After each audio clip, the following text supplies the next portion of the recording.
weeknights at 6. Just what's beyond this horizon? If a ground war begins, and all indications are that it could happen soon, what Iraqi defenses await Allied soldiers? We'll show you what the GIs in the trenches might find when they cross that line.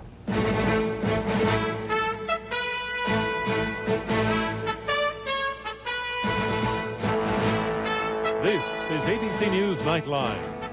Reporting from Washington with the latest on the Gulf War, Ted Koppel. Within a week or so, perhaps even within the next day, we will have the answers to many of the questions that now trouble us. We will know the specifics of the Soviet peace proposal and Saddam Hussein's response to it. Even more to the point, we will know whether both the proposal and the reply will have been acceptable to the President of the United States, or whether he will determine that a ground war was simply unavoidable. By next week at this time, the questions which hang so heavily over us tonight will have been displaced by other, perhaps even more troublesome ones. But for the moment, it is the prospect or the possible avoidance of that land war that still captures our attention.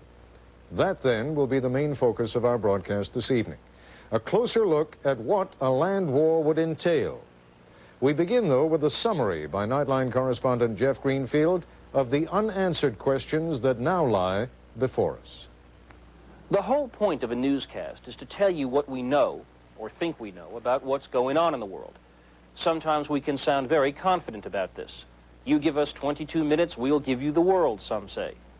But there are times when the most honest thing we can tell you is what we don't know. And tonight, with rumors of peace plans and ground war plans filling the air, that's what we're going to do. For instance, just what is in the Soviet peace plan that the Iraqis are supposedly considering now? Does it include an immediate, unconditional withdrawal from Kuwait, as UN resolutions demand? Does it protect Iraq from paying reparations to Kuwait? Reparations that are clearly envisioned in UN policy. It's a very volatile situation, so you cannot make statements which would apply and stick forever. It's a situation which can change from hour to hour. Here in Moscow, we know very little about the Gorbachev plan. The Soviets have maintained a total silence on the precise contents and have called reports that have come out inaccurate. Glasnost is not providing very many leaks here. Soviet officials will only say the plan is in accord with UN resolutions, demands withdrawal without conditions. It provides for the preservation of Iraq's territorial integrity, and comments by the foreign minister suggest the issue of the Arab-Israeli conflict is also brought up. What does Iraq intend to do about this plan? Today, in France, Iran's foreign minister said the world would have to wait until tomorrow to find out what Iraq would do. Tonight, Baghdad radio said that the Revolutionary Command Council had decided to send Iraqi Foreign Minister Tariq Aziz to Moscow soon to reply to the plan. But there was no hint of what soon meant or what that reply would be. Whatever Iraq decides, has the West imposed a clear deadline, after which a ground war will begin? In Paris today, a high-ranking French legislator said Iraq had 24 hours to answer or risk a ground war. But that wasn't what American military sources were saying. I know of no date for a ground campaign. I have been given no date for a ground campaign. The president will make that decision, and I would assume at some point it would filter down to me, and it hasn't. But suppose Iraq does decide to give up, to withdraw unconditionally from Kuwait. What exactly does that mean from the Allied viewpoint? Must they leave their weapons in Kuwait? Must they withdraw just over the Kuwaiti border or further inland so they pose no further threat of aggression to Kuwait? Here's what Secretary of State Baker said today. Iraq must leave Kuwait immediately, totally, and unconditionally. And Iraq must comply fully with the other applicable Security Council resolutions. We also do not know whether the United States would really consider a withdrawal from Kuwait a victory. Press speculation today again suggested that Washington might find itself in a dilemma if Saddam Hussein followed the UN mandates in a way that kept him in power. That Saddam Hussein's removal from power is a key element of what Washington wants. But that goal is clearly not what the UN says the fighting is all about. There's also debate about what the Soviet Union wants, to simply end the war or to position itself for a key role in the post-war Middle East. One Soviet scholar says Moscow itself is divided between the views of the former foreign minister and the present foreign minister. One view, which was represented by Shevardnadze, is that we should sacrifice the Middle East for the sake of Soviet-American relations. And another view, which is presented by Primakov and people like him, is that we should play an intermediate role, a role of a broker in this conflict and in the more general conflict between the West and the Third World. It's ironic, of course. A modern news organization can reach anywhere around the world instantaneously and still not know all that much about what's really happening. But remember, you heard it here first.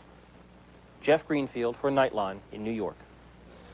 There are, of course, some things we do know with the help of experts and analysts. And when we come back, ABC's military affairs analyst, Tony Kordersman, will show us what Allied forces will find behind Iraqi lines when the ground war begins. This is ABC News Nightline, brought to you by Subaru.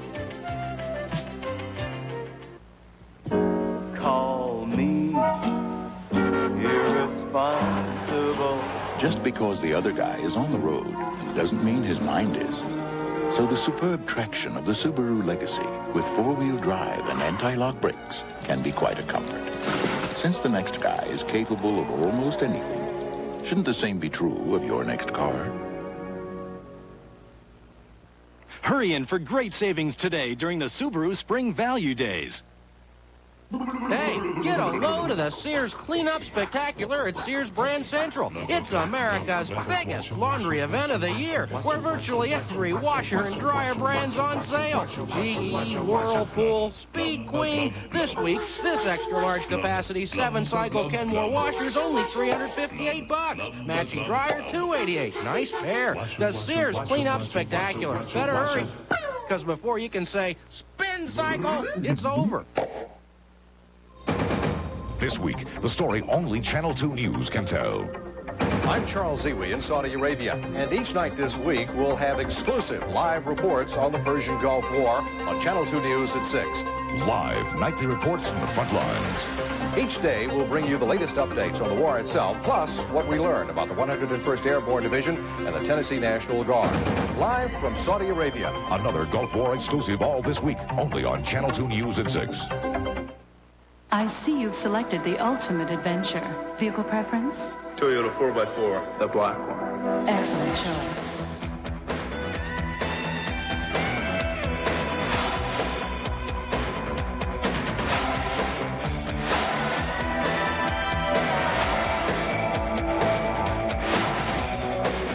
Oh no, we've lost another one. A 1991 Toyota 4x4, the ultimate adventure.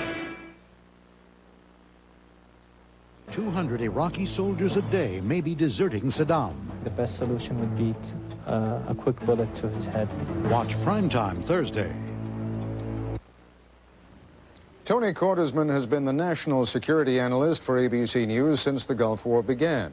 Prior to that, he was the Director of Defense Intelligence Assessment at the Pentagon, held foreign posts with the State Department, served as National Security Assistant to Senator John McCain, and taught National Security Studies at Georgetown University. By the way, the defense information you're about to see is not classified, is known to the Iraqis. We thought you might be interested as well. Tony, why don't we begin by your giving us an overview of what the coalition forces are going to find if and when they move into Kuwait in a massive way. Well, Ted, we have quite a number of different ways they can move in. And if we take a look at the map, we can see that many of them are designed as much as possible to bypass Iraqi defenses, to sweep around their forces, to get around their forward forces, to operate far in the rear. But no matter what we do, we are going to have to go through some of the most formidable defenses in the world. We do have some satellite coverage of what those defenses look like, and they give us an introduction to the problems our troops will face. If we look over here and we look at these lines through here, these are deep anti-tank barriers. In front of them are minefields. And these lines here are supply roads which allow their armor and mechanized forces in the rear to reinforce these defenses. And they extend along virtually all the border of Kuwait. As we move forward, looking at these forces, we see they're 6 miles deep. These are not shallow or simple defenses, easy to penetrate. And let's take a closer look at what these defenses really are. The first positions our troops are going to meet are isolated strong points, small ones, far in advance of the forward defenses. These can hold scouts, which will allow their artillery to target on our advancing forces and inform their commanders in the rear of the direction we're coming in. Tony, let me just stop you there and have you give us a little more of a detailed description of what that is that we're looking at. You say it's small. How big? What are those? Essentially sandbags? Well, those would be sandbags. They could also be a hill in the desert. All of the things we're going to show, Ted, are sort of an artist's image.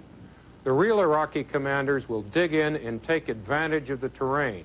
The defenses will be adapted everywhere the Allied forces have to advance, so they won't look the same. They will take advantage of every hill, every possible barrier they can find. And when you talk about hills, we have a tendency to think of the desert as being flat. It is not, of course.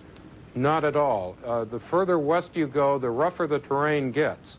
But even near the coast, a height of only a few meters, 3 to 6 feet, is enough to hide men and equipment from the oncoming Allied forces. All right, take us beyond those forward emplacements then, if you would. Let's go on to the defenses we saw, those trenches we saw in the satellite photos, and begin by moving forward just as our own troops would be. The next position we would see are these areas here. Now, we've uncovered them, but they'd be minefields, and in general they would be at least 400 meters deep, anywhere from 1,200 feet to, in some cases, possibly a mile. Inside them will be at least 2 kinds of mines, anti-personnel and anti-armor, mixed together. There'll also be other kinds of mines designed to stop people from moving through these or sweeping these fields. And some experts feel there may even be mines that have chemical weapons in them. All right, we are later on going to come back to each of these emplacements and each of these defenses and explain what U.S. countermeasures could be or are likely to be, but let's keep moving on. Behind the mines, then? Behind the mines, in most cases, will come the deep anti-tank trenches that we saw earlier. These trenches, as we move forward, will have other minefields, possibly razor wire in front of them. Some of these trenches will be filled with oil. Others will have drums of napalm. They can light the oil in some cases to create smoke. In still other cases, they will leave it unlit because if equipment has to move through it or personnel, the contamination from the oil can often inhibit military relations. Beyond that is what we call razor wire. Before you get to the razor wire, Tony, those look more like ravines than ditches or trenches. How big are those trenches? Well, they will generally be at least 6 to 8 feet deep. They can be anywhere from 6 to 15 feet across. They are designed to be formidable barriers that can't easily be filled in by tanks with bulldozers or other countermeasures. All right, now on to the barbed wire. Well, barbed wire or razor wire is a really formidable barrier to equipment as well as people, and it will be very, very deep. Now, beyond that, we come to the first major forward defense positions. The berm we see here, in some cases, can be virtually flat. In other cases, it could be as high as 10 meters. So in some cases, it will be so high that they can dig inside and put shelters inside of it. On top of it or nearby will be fortified defense positions, sometimes with sandbags, sometimes with the concrete pillboxes we see here. And then, Tony, because we need to take a break in about 40 seconds or so, that triangular configuration that we see behind the berm, what is that? That's yet another form of fortification. To get through the berm, they'll come up against what's called a pita, a mixture of infantry strong points, and inside will be tanks, artillery pieces, and sometimes anti-air weaponry. All right, you've given us a formidable sense now of what is confronting Allied troops when they move into Kuwait. We're going to take a break. When we come back, Tony Quartersman will give us a sense of how it is that the Allied forces will overcome each of these impediments. Back in a moment.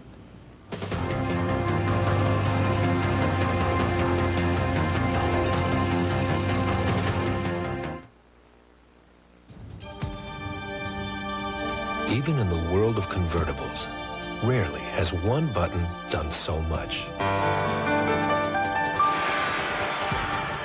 Suddenly, you're sitting in the lap of luxury in the new Infiniti M30 convertible.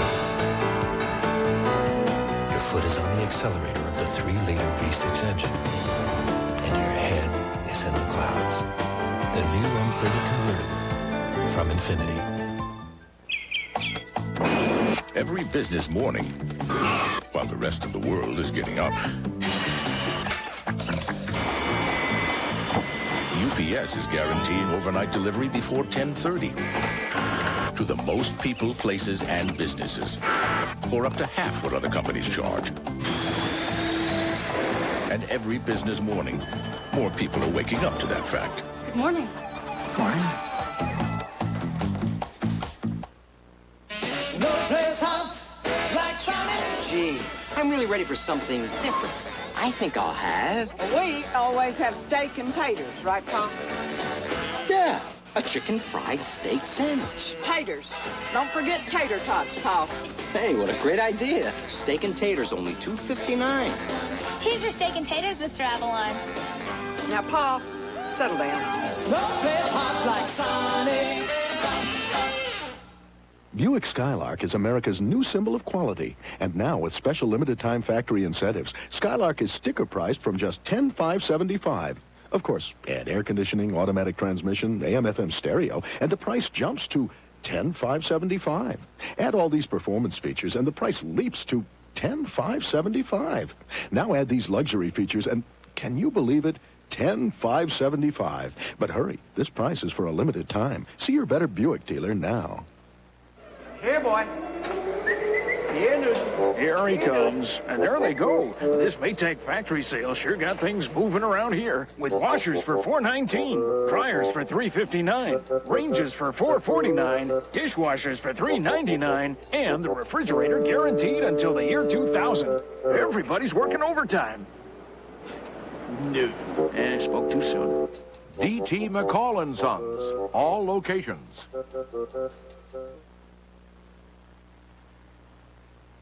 Pilots with alcohol problems. Pilots who admit to flying under the influence. Is your pilot flying high before your plane takes off? Watch Primetime Thursday. Tomorrow, the latest developments in the Gulf War. Also, an unauthorized biography takes us behind the gates of Buckingham Palace. And highlights of the Grammys on Good Morning America tomorrow.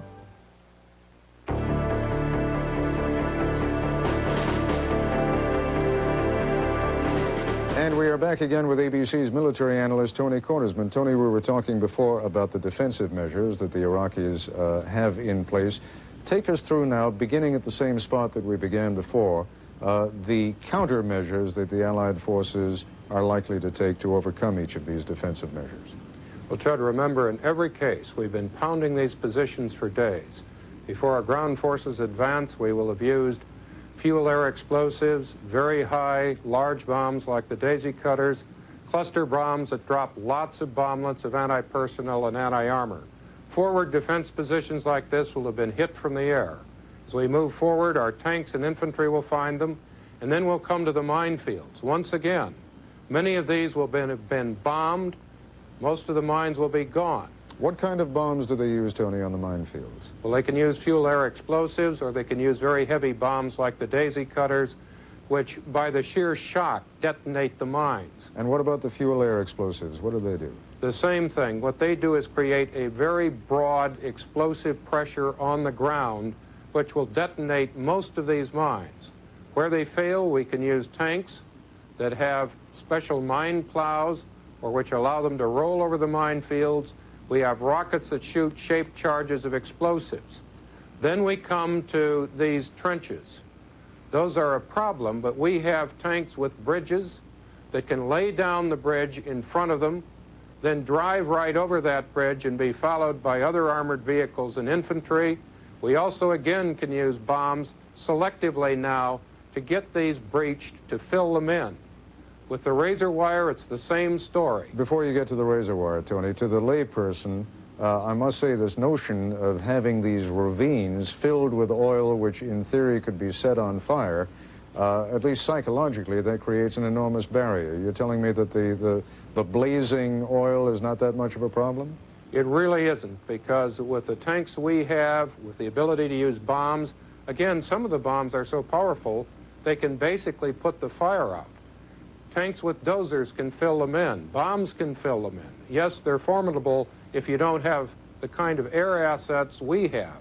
They're not formidable given the kind of strength we have. All right, as you move on now to the razor wire, and talk a little bit more about what kind of barbed wire is involved there, also take into account, if you would, that presumably our forces are going to be under attack, even as they are moving forward. That's right. Throughout this, however, the best they will have are artillery, anti-tank weapons, some tanks that are dug in up to their hulls.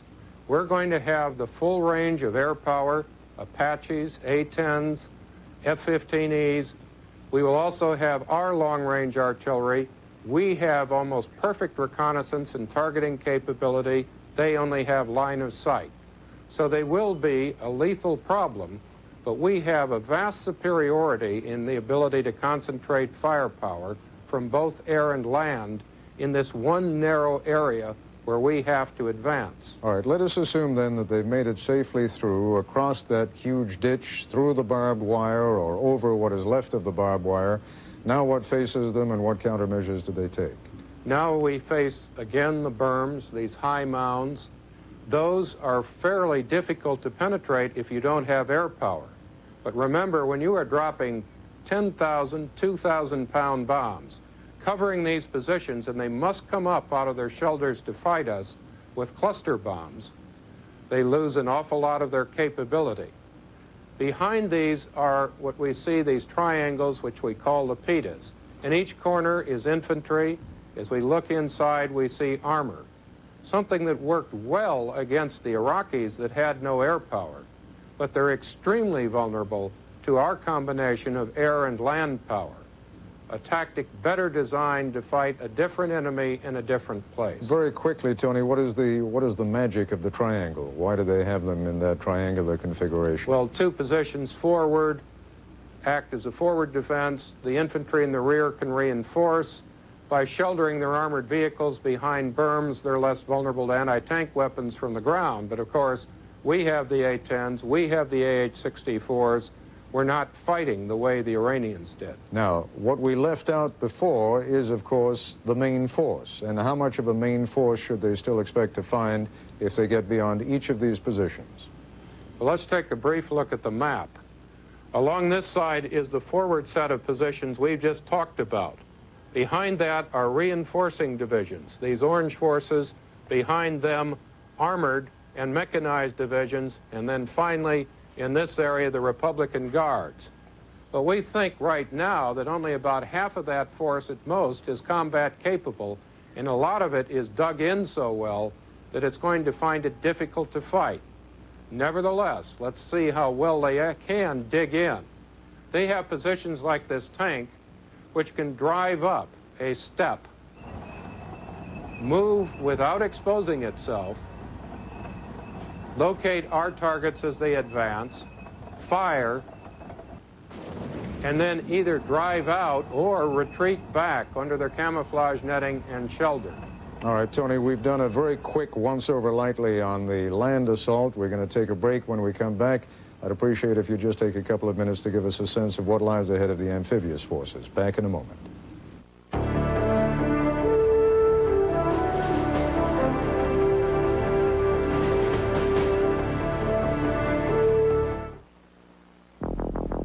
Women should always act like ladies. You talking to me? Honesty is the best policy. Never would we shoot down civilian airliner. Never get caught with your pants down. At HBO, we make movies that break all the rules. Movies that take risks, that meet life head-on. Movies that deserve to be made the way HBO makes them. HBO, simply the best. Here in Jupiter, a beef stir-fry takes less than 5 minutes and a steak takes less than 10. The people of Jupiter call this weightlessness. Beef, real food in Jupiter, Florida. The boss in the family will be glad to know the 91 Mazda 626LX comes standard with an AM/FM cassette stereo, power windows and locks, power remote mirrors. And right now, you can get a Mazda 626LX value pack with air conditioning, moonroof, and an anti-theft alarm. Plus, cash back from Mazda, a total savings of $2,320. You're welcome to Mazda 626. It just feels right. LensCrafters made me these wonderful top-quality glasses and got me back on track in about an hour. LensCrafters puts the whole lab right in the store to custom craft your top-quality glasses in about an hour. Call LensCrafters at 1-800-522-LENS. No little cinnamon gum freshens breath longer than Big Red. So kiss a little longer, stay close a little longer, hold tight a little longer, longer with Big Red. That Big Red freshness lasts right through it. Your fresh breath goes on and on. While you chew it, say goodbye a little longer, make it last a little longer. Give your breath long-lasting freshness with Big Red.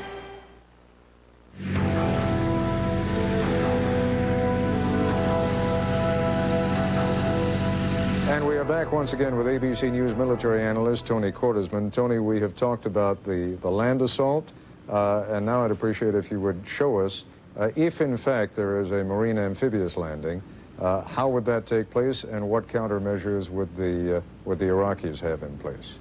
Well, Ted, let's look very briefly again at the map. All of these forces along here have only one mission: to defend Iraq and Kuwait against an amphibious landing.